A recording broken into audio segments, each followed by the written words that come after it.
BDC Vidyaniketan চ্যানেলে সবাইকে স্বাগতম। আজকে আমরা করব নবম দশম শ্রেণীর গণিতের এই যে আমার এখানে 2.2 এর আমার এখানে প্রশ্ন নাম্বার 22। তাহলে আমার এই যে সৃজনশীল প্রশ্নটা খুবই গুরুত্বপূর্ণ। আমার এখানে প্রথমে এই যে একটা হচ্ছে ব্যাংক চিত্র দেওয়া আছে। তাহলে আমার এখানে ক নম্বরে বলছে যে এখানে বি সেট কে সেট গঠন পদ্ধতিতে যে আমাকে প্রকাশ করতে হবে। তাহলে এখন আমরা লিখতে পারি ব্যাংক চিত্র হতে পায়। এখন লিখলাম যে ব্যাংক চিত্র হতে পায়। তাহলে আমার এখানে বলছে যে এখানে বলছে হচ্ছে বি সেটের উপাদান। তাহলে আমরা এখন লিখব বি সেটের উপাদান সমূহ। বি সেটের উপাদান সমূহ।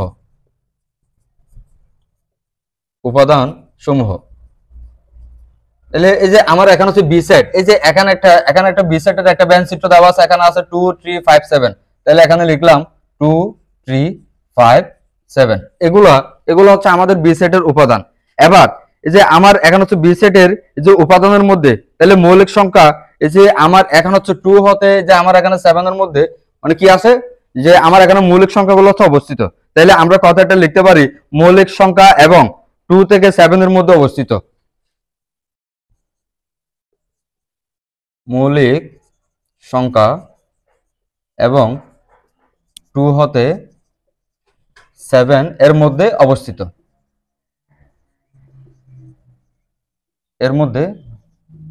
অবস্থিত।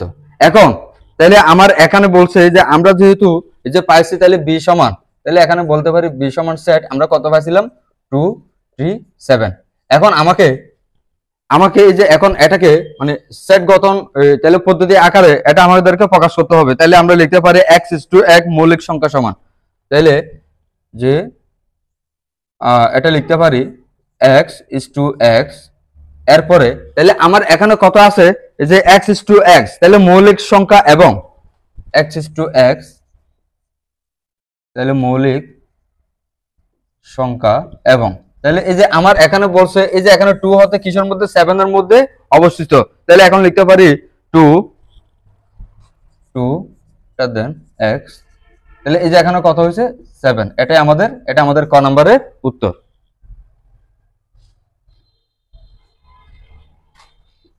তাহলে হচ্ছে ক নম্বরে যে আমাকে বলছে এই যে কিটা ব্যবহার করে উদ্দীপকটা ব্যবহার করে এই যে আমাদের এখানে দেওয়া আছে বাম পক্ষ আর এদিকে দেওয়া আছে ডান পক্ষ, এই জিনিসটা আমাদেরকে এখানে সত্যতা যাচাই করতে বলছে। তাহলে আমরা এখানে লিখতে পারি যে এখানে ব্যাংক চিত্র হতে পায়। তাহলে প্রথমে লিখলাম যে ব্যাংক চিত্র হতে পায়। তাহলে আমাদের এখানে প্রথমে এই যে এখানে তাহলে কত সমান হচ্ছে এ সমান। তাহলে এখানে কত আছে 1 2 3 4। এটা লিখলাম 1 2 3 4। এরপরে বি সমান। তাহলে এই যে এখানে বি এর একটা মান আছে কত 2 3 5 7। তাহলে 2 3 5 এই যে এখানে 5 7। এরপরে এসি সমান। তাহলে এই যে এখানে সি এর মান কত আছে যে এখানে 3 এরপরে 4 5 6। তাহলে আমরা এই যে মানগুলা এই যে আমাদের এখানে যে মান দেওয়া আছে মানগুলা এই যে আমরা এখানে আমরা হচ্ছে ব্যাংক চিত্র হতে পাইছি। এখন এই যে আমাকে লিখতে হবে বাম পক্ষ। এটা আগে আমরা লিখলাম বাম পক্ষ সমান। তাহলে এই যে বাম পক্ষ A union B set C. তাহলে এখানে যে আমরা আগে এই জিনিসটা লিখে ফেললাম এই যে আমাদের এখানে যে আগে প্রথমে বসাতে হবে বি এর মানটা বসালাম 2 3 5 7। এরপরে সি এর মানটা বসাবো 3 4 5 এবং 6। এটা আমরা টিকে রেখে দিলাম। তাহলে এখন এই জিনিসটা যদি থাকে তাহলে এই জিনিসটা থাকলে আমরা শুধুমাত্র মিলগুলা বসাবো। তাহলে এখান থেকে মিল আছে একটা 3 আরেকটা এই যে আরেকটা 5। তাহলে লিখলাম 3 এবং 5। এখন আমরা হচ্ছে এটার পর এই যে এখানে যে সংখ্যাটা দেওয়া আছে এই সংখ্যাটার মানটা আমরা লিখতে পারবো। এই যে এখানে কত দেওয়া আছে হচ্ছে এর পরিবর্তে 1 2 3 4 ইউনিয়ন 3 এবং 5। এখন আমরা লিখলাম 1 2 3 4 5। এখন এই জিনিসটা হচ্ছে আমাদের বের হচ্ছে এখন বাম পক্ষ থেকে। ঠিক একইভাবে হচ্ছে আমাকে এখন বের করতে হবে ডান পক্ষের মানটাও বের করতে হবে। তাহলে এখানে লিখলাম ডান পক্ষ। তাহলে আমার এই যে এখানে কত দেওয়া আছে ডান পক্ষ এ ইউনিয়ন বি ইকুয়াল এ। তাহলে এই যে এখানে মাঝখানে ইউনিয়ন সি। এখন এই যে আমার এখানে প্রথমে যে এখানে বসাতে হচ্ছে এর মান। তাহলে আমার এখানে হচ্ছে এর মান ছিল 1 2 3 4 ইউনিয়ন, এরপরে বি এর মান কত ছিল, তাহলে বি এর মান ছিল 2 3 5 7, এটাকে আমরা টাট বন্ধনী দিয়ে রাখলাম।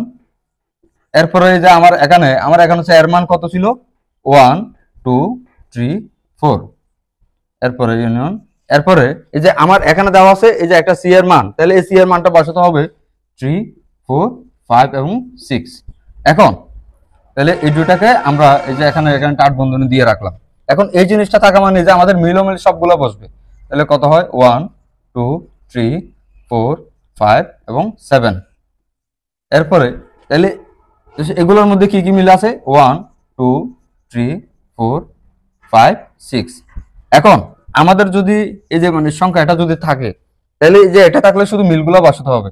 তাহলে কত কত মিল আছে 1, এরপরে কত 2 3 4, এরপরে 5, এই সংখ্যাগুলো মিল আছে। তাহলে আমার এখানে বাম পক্ষ থেকে যে মান আসছিল ঠিক আবার একইভাবে ডান পক্ষ থেকে হচ্ছে একই মান। তাহলে এখন আমরা লিখতে পারি সুতরাং বাম পক্ষ সমান ডান পক্ষ সত্যতা যাচাই করা হলো। বাম পক্ষ সমান ডান পক্ষ সত্যতা যাচাই করা হলো।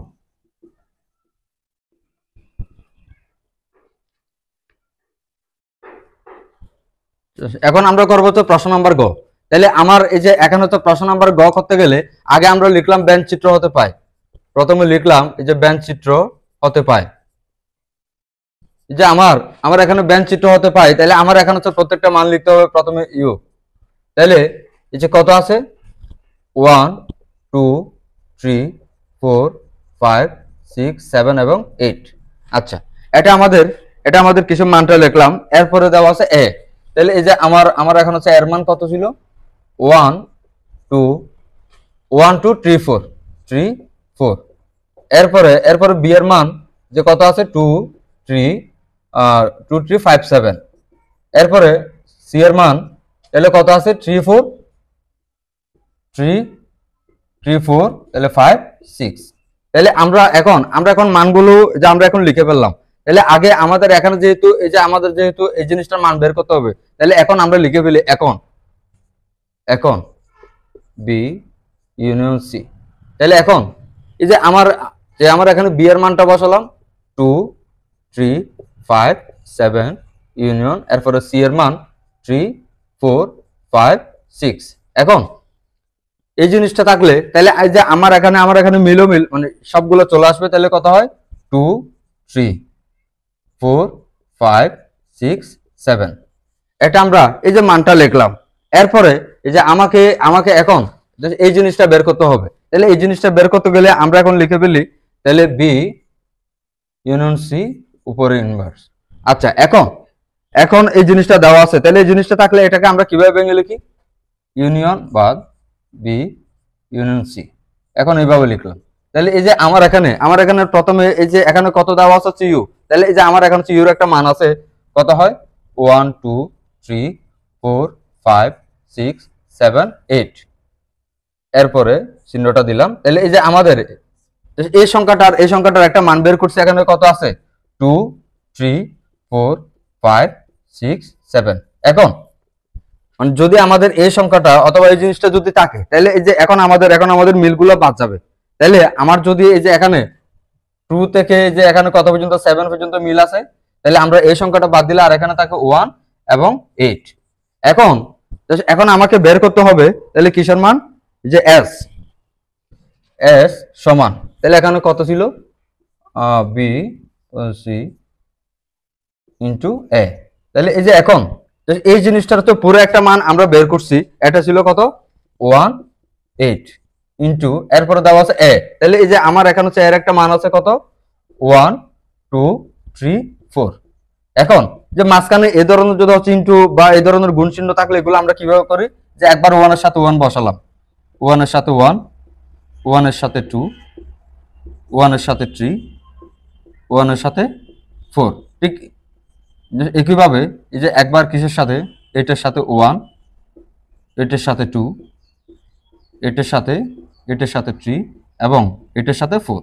এখন আমরা চাইলে এই সংখ্যাগুলো হচ্ছে এভাবে লিখতে পারতাম হচ্ছে 1 8, এরপরে 2 8, এরপর 3 8, এরপরে এই যে এখানে দেওয়া আছে 4 8। এই সংখ্যাগুলো চাইলে আমরা হচ্ছে এভাবে লিখতে পারতাম।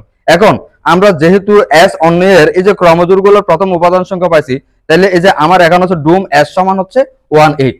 তাহলে সুতরাং ডুম এস সমান হচ্ছে 1 এবং 8, এগুলাই আমাদের উত্তর।